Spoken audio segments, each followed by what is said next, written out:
Bueno, buenos días a todos.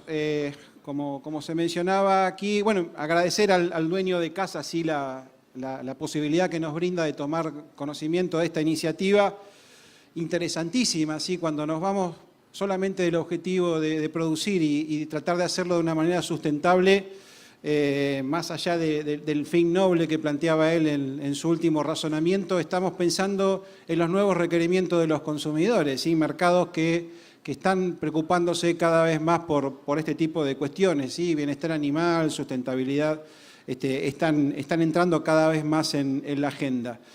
A mí me toca plantear un poco qué es lo que se está viendo de qué está pasando en los mercados, ¿sí? Voy a hablar un poco de indicadores ganaderos y voy a hablar un poco de mercado interno y mercado externo por otra parte. En primer lugar, ¿qué está pasando con los precios de la hacienda? Un poco lo que se está notando es una caída del precio real de la hacienda vacuna, ¿sí? Cuando uno analiza la serie de precios, le descuenta la inflación que tenemos en nuestro país, uno dice, bueno, el precio real de la hacienda comparado con lo que es el año pasado, a la misma altura del año, está un 13% por debajo del precio real. ¿Sí? Ahí hay una caída del precio o las cotizaciones. Un poco la relación entre invernada y gordo. Yo lo que quiero que se concentren en este gráfico es un poco en el precio del gordo justamente, que está por aquí. Este es el de este año. Fíjense, prácticamente estamos enganchando con la situación del precio del gordo del año pasado. O sea, estamos hablando al mismo nivel de precios del gordo. Creo que esto es un problema que se está manifestando con importancia a esta altura del año, ¿no? Y tiene que ver con lo que les mencionaba recién de la caída del precio real. Si analizamos la tendencia estructural de qué está pasando en términos de ciclo ganadero, en los últimos meses se observa una subida permanente, gradual, pero permanente del envío de hembras a faena, con lo cual uno podría decir, bueno, estamos ya casi entrando, no digo en un periodo de liquidación con todas las letras, pero estamos muy en el límite y cada vez más por encima de valores que se encaminan a un desprendimiento, ¿sí? de hacienda. Acá hay que, de alguna manera, contemplar o considerar la cuestión de la sequía o los efectos de la sequía. ¿Sí? Yo lo que le quería mostrar un poco, era el que lo conocen, no les voy a mostrar nada raro, pero el impacto a nivel territorial de la tremenda seca que hubo en Argentina y cómo repercutió eso en los movimientos de hacienda, ¿sí? Los dos gráficos que tienen ustedes arriba implica o muestra el movimiento adicional de terneros que hubo este año en búsqueda de mejores condiciones digamos, de suelo y de pasto, un 13%, y cuando analizamos el total de bovinos a nivel país, habla de un 9%. Esto tuvo que ver con el efecto sequía, ¿sí? Si analizamos esta es información, me pareció importante, ¿no? Haciendo un evento en un feedlot, información también de la Cámara de Feedlot, probablemente esta venta anticipada de terneros tiene que ver con el elevado porcentaje también de ocupación que hoy tienen los feedlots, ¿sí? Hablamos de un 76%, 10 puntos porcentuales por el valor más alto del año pasado.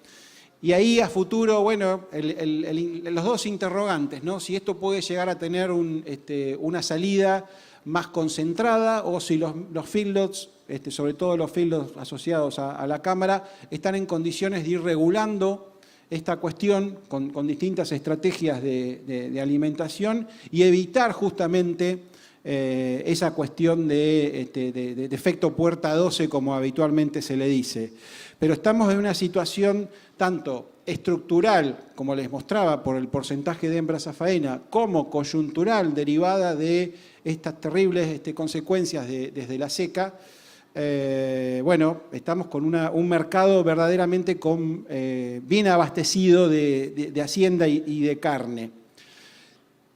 esto es lo que les estoy mostrando, es un poco el correlato de la mayor disponibilidad de Hacienda en términos de faena. Si comparamos primer cuatrimestre de este año respecto al primer cuatrimestre del año pasado, estamos teniendo aproximadamente casi unos 200.000 animales más faenados, ¿sí? Es un 5% más de animales faenados, ¿sí? La barra verde a la derecha está indicando esa situación. Si lo analizamos en términos de producción, ¿sí? No se ha modificado mucho el peso de faena, pero también estamos hablando en aproximadamente un 6% más de producción de carne vacuna este primer cuatrimestre de este año respecto al primer cuatrimestre del año 2017. ¿Sí? Aproximadamente, si lo medimos en términos de toneladas, estamos hablando de unas 55.000 toneladas más de carne este año respecto al año pasado. Esto es un poco el esquema digamos, del negocio general en Argentina. Cuando uno empieza a analizar los mercados, me pareció importante mostrar acá cuál es la diferencia de Argentina respecto a otros países líderes en el comercio internacional de carne, ¿sí? Lo que está mostrando el gráfico es el porcentaje de carne exportada, ¿sí? de la carne que se produce en los países líderes. Fíjense, Nueva Zelanda, Uruguay, Australia, países líderes en el comercio mundial de carnes, tienen una fuerte orientación al mercado internacional. En el caso de Argentina es la tercera línea, empezando desde abajo. El cambio que les quiero mostrar es ¿sí? Durante el marco institucional del anterior gobierno, terminamos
¿sí? Justo acá, que hay producción de bioenergía, la verdad es un problema, pero bueno. Les decía, no sé si están las pantallas o no, pero les explico el concepto. Durante el anterior marco institucional de gobierno, justo fue cuando se cortó la luz, siempre hablamos de una proporción de 9 de cada 10 kilos producidos en el país destinados al mercado interno. A partir del nuevo cambio institucional, ¿sí? Empezamos a cambiar y empieza a tener un mayor desarrollo el mercado internacional y hoy estamos hablando de una proporción 85% mercado interno, 15% exportación, ¿sí?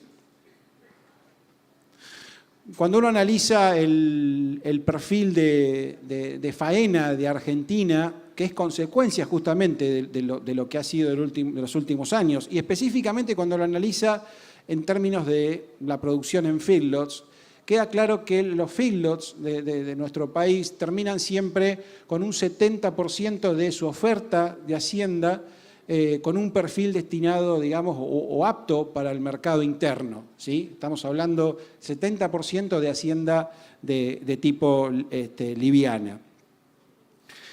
Si analizamos un poco la tendencia de los últimos años, de cómo fue el perfil de faena, lo que tienen ahí en el gráfico es la curva que representa la faena de novillos en celeste, ¿sí? Y la curva de faena de terneros y terneros más livianas, la curva en amarillo. Esta cuestión de cambio de expectativas está muy clara a partir del año 2015 sobre todo, es decir, veníamos bajando la proporción de faena digamos, de novillos por el desestímulo a la exportación y veníamos permanentemente subiendo la faena de hacienda liviana y de partir del 2015 empiezan por lo menos a mesetarse estas dos tendencias, ¿no? Ojalá empecemos a tener a futuro un mayor peso de faena en los años que vienen, ¿no? De todas maneras, y después se los voy a mostrar también con otra transparencia, y pensando en la exportación y en cómo incide digamos, este perfil de faena. Vuelvo acá.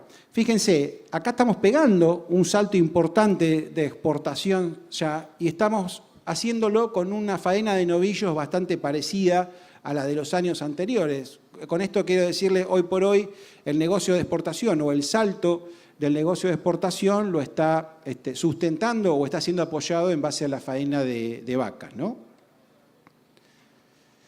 En una jornada parecida a esta, el año pasado, preguntamos, en dos jornadas en realidad, en Tucumán y en Embajador Martini, le preguntamos a ustedes, al público, bueno, ¿por qué no se produce novillo pesado? ¿Sí? Hay tres cuestiones que son las que están ahí apareciendo con más fuerza. El capital, obviamente, que se necesita para involucrarse con un proceso de novillo pesado, la incertidumbre de precios y el tiempo. ¿Sí? No es, son respuestas que hacen que sea difícil pasar a un mayor peso de faena. Estos son datos de ABC, ¿sí? El Consorcio de Exportadores de Carne, y está relacionado con lo que le mostraba recién. Estamos hablando inicios del 2017 a la fecha. Y el perfil de faena nuestra muestra un predominio de faena liviana. Quiero que se concentren en lo rojo. Lo rojo es faena de vacas y uno dice, bueno, el tema del negocio de exportación está siendo traccionado por la faena de vacas.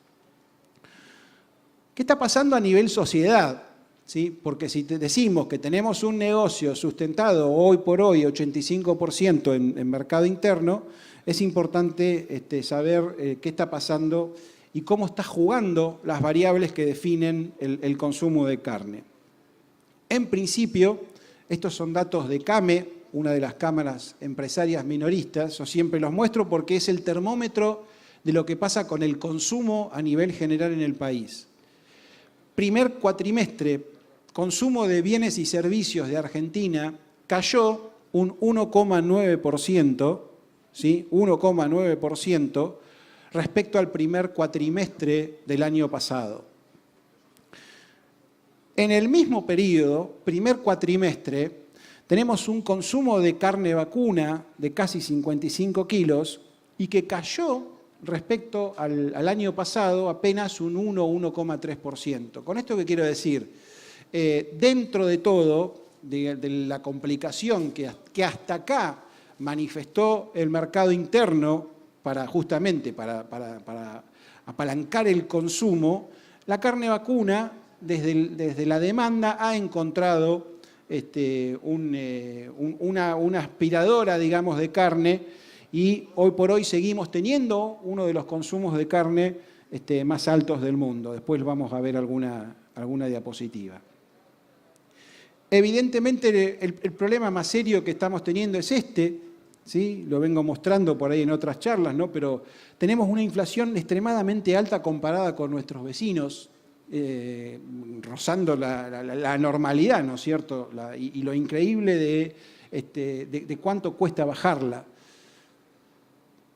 Es la inflación, de hecho, la principal preocupación que tienen los argentinos, ¿sí? Inflación, inseguridad y corrupción son las tres principales cuestiones que preocupan a los argentinos. Preocupa más la inflación en el interior del país y en el segmento de gente que está contemplado entre los 30 y 49 años. ¿Sí? La clase, cuando uno habla del segmento comprendido en esa edad, es la más preocupada por la inflación.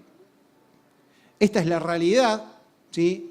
La inflación en lo que va del año acumuló casi un 10%, una proyección de 25% anual, ¿sí? Y si uno dice, bueno, la meta para este año terminaba siendo un 15%, la realidad es que ya prácticamente estamos hablando de 10% sobre una meta de 15, meta de gobierno de 15, o sea, estamos complicados para los meses que nos quedan. Más allá de esta complicación que existe, cuando se le pregunta al mercado qué perspectivas o qué opinan de qué es lo que puede llegar a pasar con la inflación, hay un relevamiento que hace el Banco Central de la República Argentina, que es el relevamiento de expectativas de mercado. Y bueno, el último dato que hay disponible menciona esto, ¿no? Bueno, el mes que viene, precisamente, mayo, vamos a tener una inflación, según lo que opina el mercado, de 1,7, 1,5, 1,4 los meses venideros, ¿no? Esta estimación o esta proyección que hace el sector privado de Argentina, en definitiva, no contempla, o a esta altura, no contemplaba el último salto o sacudón que tuvo el dólar. Esto lo encuentran, está disponible esta información en Internet. El mismo relevamiento de expectativas de mercado está pensando para fin de año una inflación del 22%, y fíjense, recién está planteando para diciembre del 2020 una inflación del 11%. O sea, el mercado, y más allá de metas, tiene muy en claro que no es fácil de bajar la inflación y que, si bien hay expectativas positivas a que la inflación vaya bajando, ¿sí?, lo que hay que resaltar o remarcar es, la están viendo que está bajando, pero de una manera mucho más gradual a lo que se plantean algunos objetivos.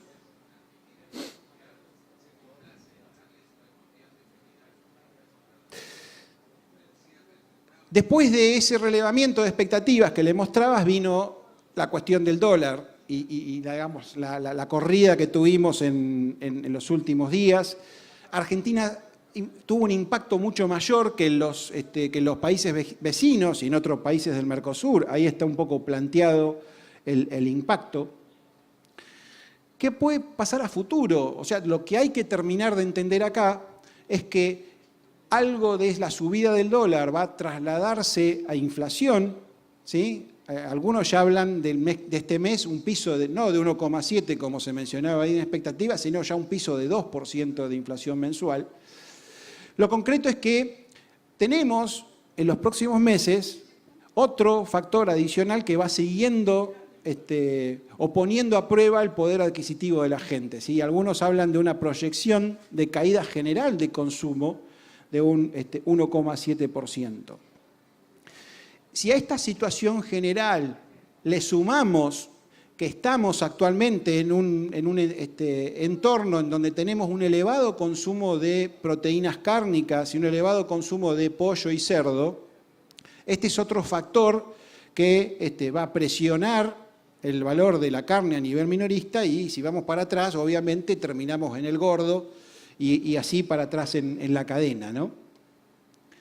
¿Por qué importa el dato bueno, y qué puede pasar con el pollo o el cerdo?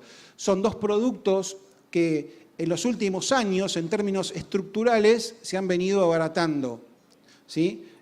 Ustedes, como ven ahí en el gráfico, en el año 2006, con el equivalente en precios de 1 kilo de asado, compraban 2 kilos de pollo, y hoy, con el equivalente en precio, con lo que cuesta comprar 1 kilo de asado, se compran más de 3 kilos de pollo, ¿sí? Entonces, estos productos que no gratuitamente también han ido ganando espacios en el consumo de los argentinos.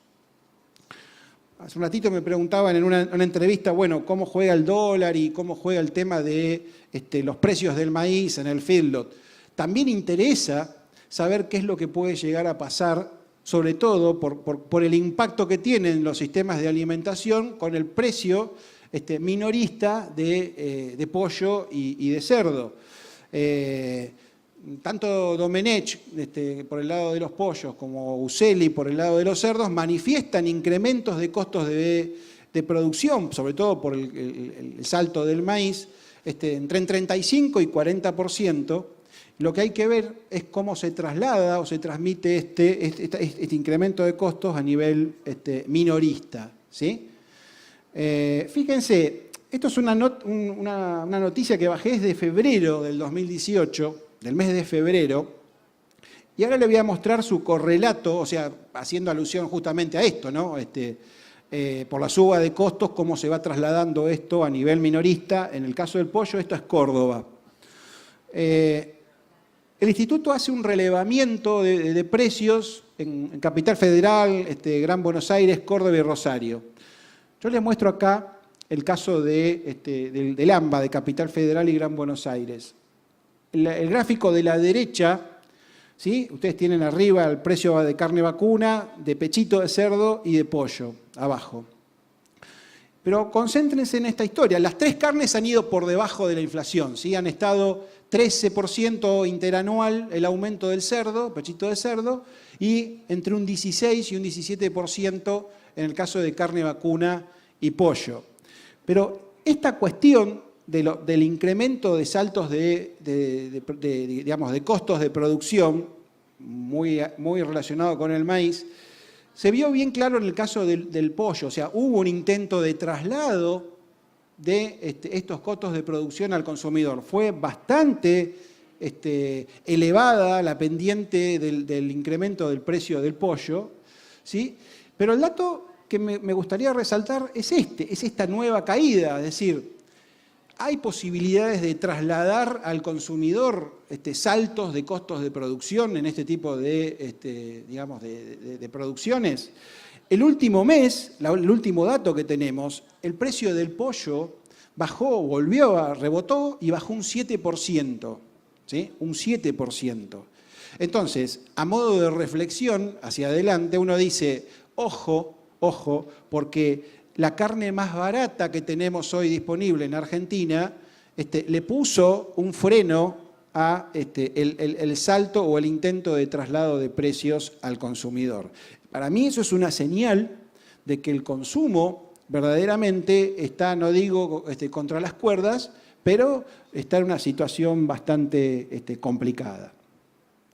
A la izquierda tienen la evolución de precios en carnicerías y en supermercados. En estos momentos, en los últimos 2 meses, Capital y GBA, el precio de las carnicerías, el precio promedio de la carne vacuna en carnicerías es superior al precio de la carne vacuna en supermercados. No sé si lo van a ver ahí, sobre todo los que están más atrás. Vamos a colgar igual la presentación después en el sitio web del IPCBA.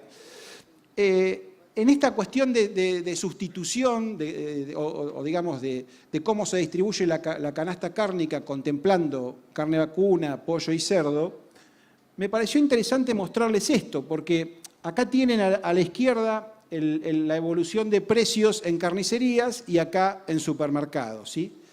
Cuando lo analizamos, el promedio para carne vacuna aumentó más o menos de manera pareja en carnicerías y en supermercados. El porcentaje es bastante parecido.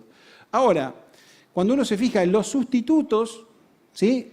Pollo y pechito de cerdo, sobre todo estos dos que les muestro, el incremento de precios en carnicería fue bastante parecido, ¿sí? Y si lo comparamos con el de los supermercados, en supermercados el cerdo y el pollo aumentó muchísimo menos. O sea, uno dice, si tuviera que definir en estos momentos del año, uno está encontrando más posibilidades de sustitución, ¿sí? por un mayor abaratamiento en el caso del supermercado, ¿sí?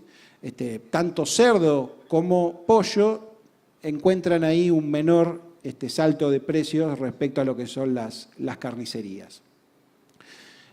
Hasta acá es un poco el panorama de nuestro mercado interno, ¿sí? No es fácil, pero bueno, hay que ver cómo. Además está influido por muchas variables, ¿no? Hay que ver cómo siguen jugando esas variables en los próximos meses. ¿Qué pasa en los mercados externos? Por ahí acá hay, digamos, mejores noticias o las mejores noticias son más claras que en el mercado interno. ¿Quién exporta y quién importa? Sí, acá tienen ustedes los principales jugadores a nivel mundial, ¿sí?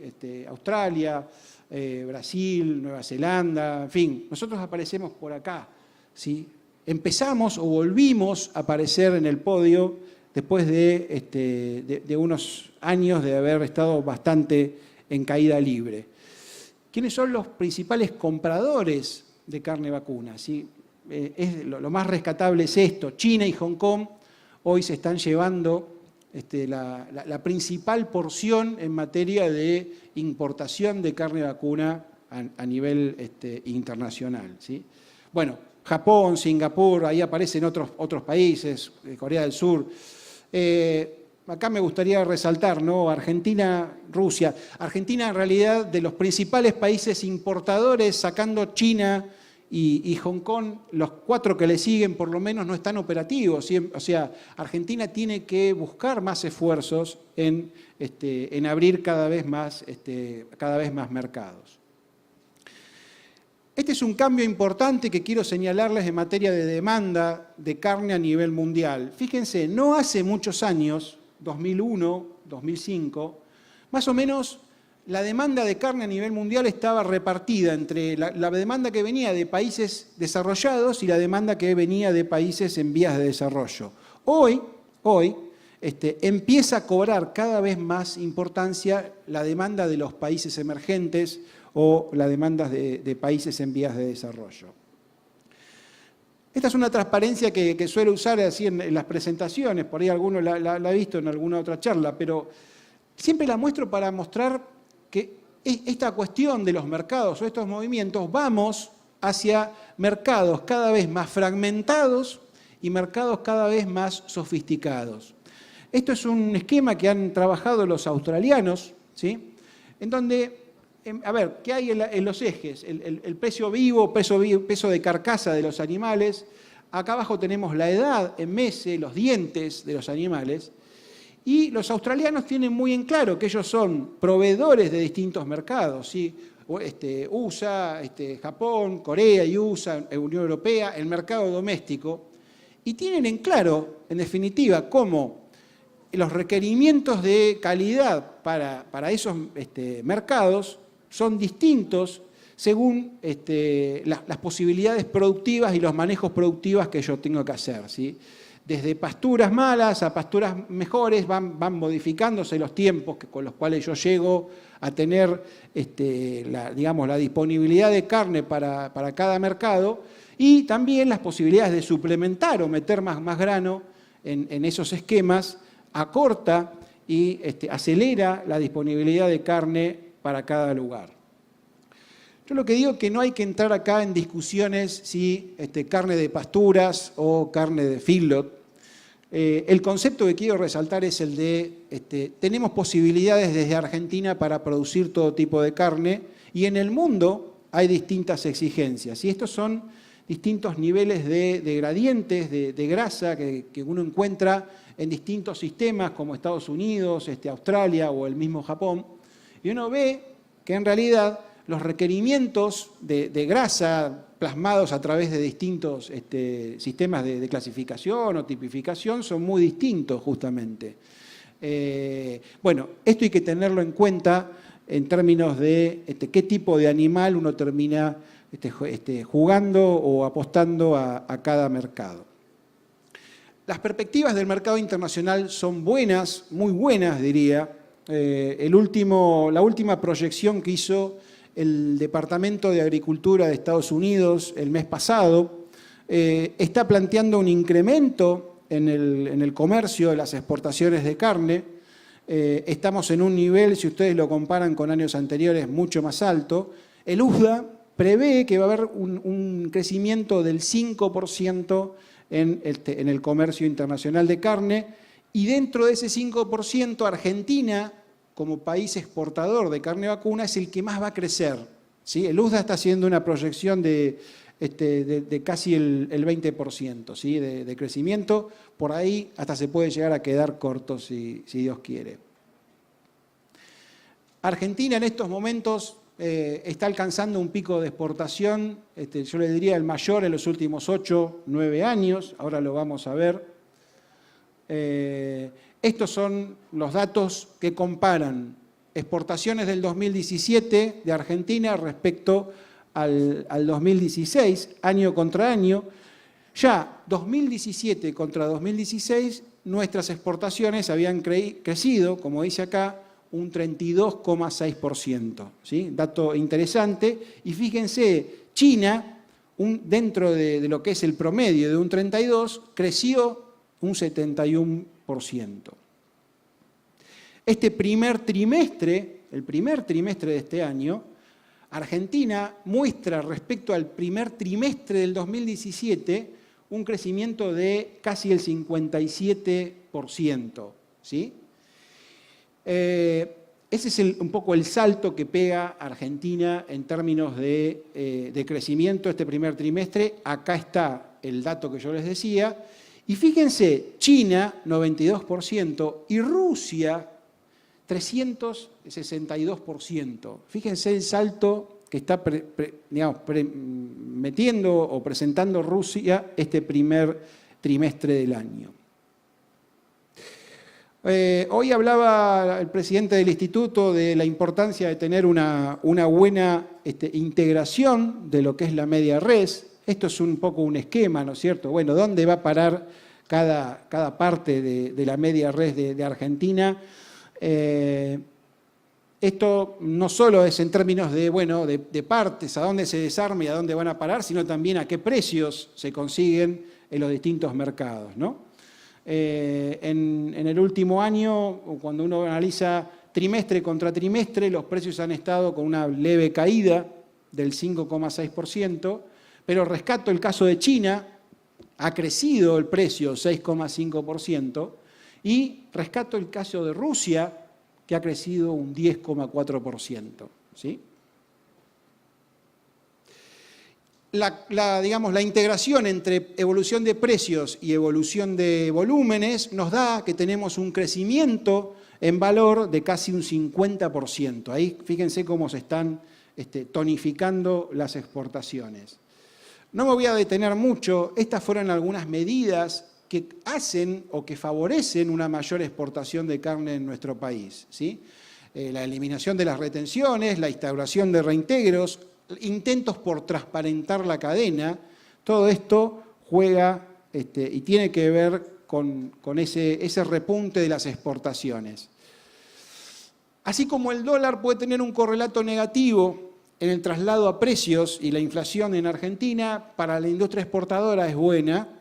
¿Sí? Es bueno, fíjense, el valor en dólares por kilo vivo del novillo, comparando con distintos países del Mercosur, durante todo este tiempo atrás, Argentina siempre estuvo cara con su valor del novillo, y hoy, la línea roja, hoy prácticamente tiene el valor del novillo más bajo de toda la serie. Dato de la semana pasada, hablamos de Argentina con un valor de novillo, el anterior era vivo, ya es kilo carcasa, el nivel más bajo en muchos años. ¿Sí? O sea, la industria frigorífica hoy encuentra en su principal insumo, el novillo, una mayor competitividad porque verdaderamente ha bajado mucho su precio en dólares. Frente a esta buena situación para la industria, hay una mala noticia que tiene que ver con la caída del precio de cuero y subproductos. Fíjense, hace 4 años se pagaban casi $2 por kilo de cuero y hoy estamos hablando de prácticamente la cuarta parte. Esto es un dato que le quita poder de compra a la industria. Muy rápidamente, más allá de estas cuestiones de competitividad, hay dos que para mí son claves. Una es tratar de mejorar las condiciones de acceso sanitario y tratar de mejorar las condiciones de acceso comercial. Un ejemplo de Paraguay, que se le cierran frigoríficos en Chile, y un ejemplo de Australia, cómo logra mejores condiciones de acceso comercial al mercado chino. No me detengo mucho en esto, pero son problemas de macrocompetitividad argentina que fueron manifestadas en el Foro Económico Mundial. ¿Sí? Argentina, en un ranking global de competitividad, ocupa hoy el puesto 92 de 137. ¿Sí? Hay muchas deficiencias por corregir más allá de lo estrictamente sectorial. Y esta cuestión tiene que ver con el crecimiento de China. En la medida que China va creciendo en el volumen de nuestras exportaciones, el precio promedio de la tonelada exportada va bajando, ¿sí? Con lo cual uno dice, tenemos que trabajar digamos, en marketing y en el desarrollo de valor agregado para tratar de contrarrestar ese fenómeno. Si me permiten unos 5 minutos voy a mostrar distintas realidades de nuestros principales destinos, ¿sí? ¿Cuál es la realidad? No me detengo. China es uno de los países con mayor consumo en el mundo y con mayor crecimiento del consumo de carne en los últimos años, ¿sí? Otro ejemplo, en 6 años el consumo de carne vacuna por cápita de China se incrementó 20%. ¿Sí? En el 2012 representaba 0,5% de la demanda mundial y hoy ronda el 12%. Esto es para mostrarles lo que tiene para crecer China. Esto es un gráfico que muestra el consumo por habitante por año de distintos países del mundo, Argentina y Uruguay bien arriba. El promedio, el mundo come en promedio 6,4 kilos de carne vacuna. Y China está en esta situación y va camino a incrementar su nivel de consumo. Esto simplemente para mostrar cómo ha ido creciendo Argentina, es la parte azul, dentro de las importaciones chinas, ¿sí? Nos van considerando a partir del año 2012. Un dato que por ahí pasó desapercibido en el video, pero el Instituto de Promoción de Carne fue el que inició el ingreso de carne a China formalmente hace unos años, ¿no? Por ahí, en su momento, no fue un dato relevante, pero lo resalto por esta cuestión. Hay mucho para trabajar, se los paso rápido. Esto es un estudio de mercado que han hecho los australianos sobre el mercado chino y han comparado carne australiana, de Nueva Zelanda, canadiense, y acá aparecemos nosotros. En general, en China tenemos una baja imagen y un bajo nivel de posicionamiento. Hoy en día tenemos un 12% de las exportaciones o de las importaciones de China está siendo cubierto por Argentina. Esto es un estudio de mercado que hicimos nosotros como IPCBA y que se presentó hace unos días en la CIAL China, la necesidad de trabajar en posicionamiento porque, como también lo planteaba ese estudio de Australia, no tenemos todavía una buena imagen en el mercado chino.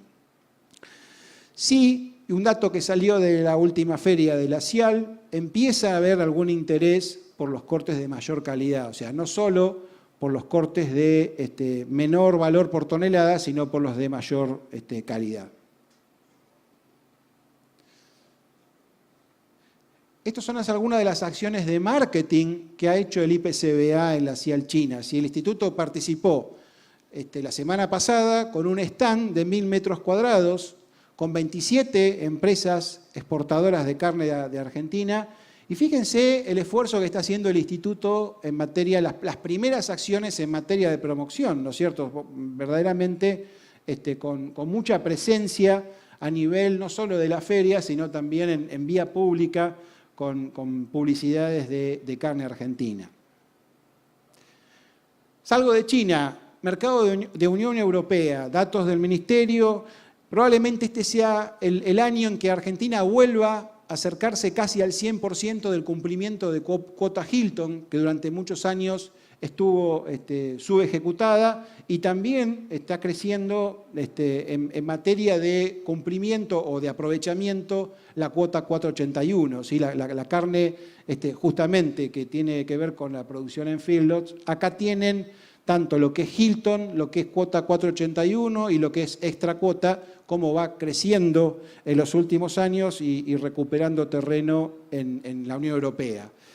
Concéntrense en esta parte de abajo, no los quiero aburrir, pero Argentina aspira este año a cubrir un 16% de la cuota 481, ¿sí? en la Unión Europea, o sea, saltar de un 7,24 a un 16%. Así como hicimos estudios de mercado en China, hicimos el año pasado un estudio de mercado en la Unión Europea. Dos cuestiones. Argentina sigue manteniendo prestigio en cuanto, digamos, a su imagen en la Unión Europea. Es una buena noticia. Estamos pensando en hacer acciones de promoción allí o reforzar acciones de promoción allí. Sí hay reconocimiento de nuestra calidad, nuestra terneza de la carne, ¿sí? el sabor sobre todo, y todavía persisten, después de 10 años de haber tenido incumplimientos con Cuota Hilton, hay algunos problemas de presencia que hay que subsanar. Una palabra que la mencioné hoy, el crecimiento de Rusia. Rusia hoy ya empieza a ser el tercer destino de nuestras exportaciones. ¿Por qué es importante Rusia? Porque le fija un piso, digamos, al valor de la tonelada que pone China.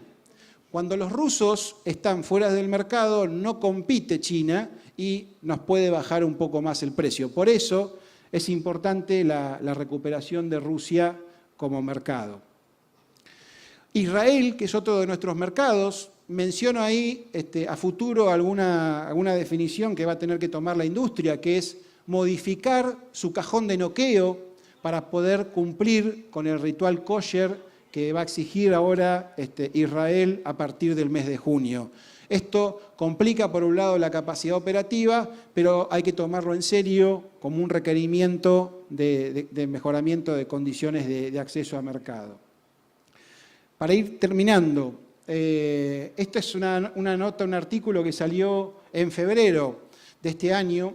En febrero había algunas empresas de Japón que ya empezaban a hacer algunos sondeos en la región patagónica argentina, ¿sí? la región que nosotros tenemos libre de aftosa sin vacunación, y en la última gira que hizo el Ministerio de Agroindustria, ¿sí? encabezada por Echeverre, por este país, de alguna manera empieza ya a estar mucho más cerca la comercialización de carne vacuna en los dos sentidos, ¿sí? Tanto de aquí a Japón y de Japón hacia acá de carne wagyu. O sea, se abre alguna posibilidad interesante para lo que es el sur de nuestro país. El caso de Estados Unidos, hace rato que estamos pensando que puede abrirse el mes siguiente se sigue demorando. El presidente del SENASA menciona que esto no está estancado. Se está a la espera de una nueva devolución por parte de Estados Unidos. Esto va a ser, si se termina concretando, una digamos, salida importante para la carne argentina, inclusive para algunos tipos de carnes va a llegar digamos, hasta competir con Cuota Hilton, ¿sí? La Unión Europea. Dos reflexiones, ¿sí? Mercado interno y mercado externo. Seguir de cerca cómo termina esta cuestión de la seca, que bueno, más allá de que se empezó a recuperar la situación, va a incidir en cómo termina definiéndose la estacionalidad de oferta en lo que queda del año, en la estacionalidad del tipo de oferta, ¿sí? El tema de los saltos del precio del maíz también, así como complica a los feedlots profesionales, también saca de la cancha un poco a los feedlots más caseros, o sea, ahí va a haber una modificación de oferta liviana. Y como les mostraba al final, entendemos que hay excelentes oportunidades a nivel internacional, hay mucho estímulo para lo que es Argentina, volviendo a jugar más casi en la punta de la tabla o del ranking. Y bueno, hay que seguir de cerca esta cuestión porque todavía no contagia el mercado externo al precio de la hacienda a nivel interno. Pero si el mercado externo sigue siendo importante y cobra más relevancia, entendemos que va a haber más estímulos a la producción de novillos, animales más pesados, y esto va a favorecer a la cadena en su conjunto. Discúlpenme si me pasé de tiempo. Yo agradezco su atención y quedamos a disposición si hubiera preguntas. Muchas gracias. Muchísimas gracias, Adrián Bifaretti.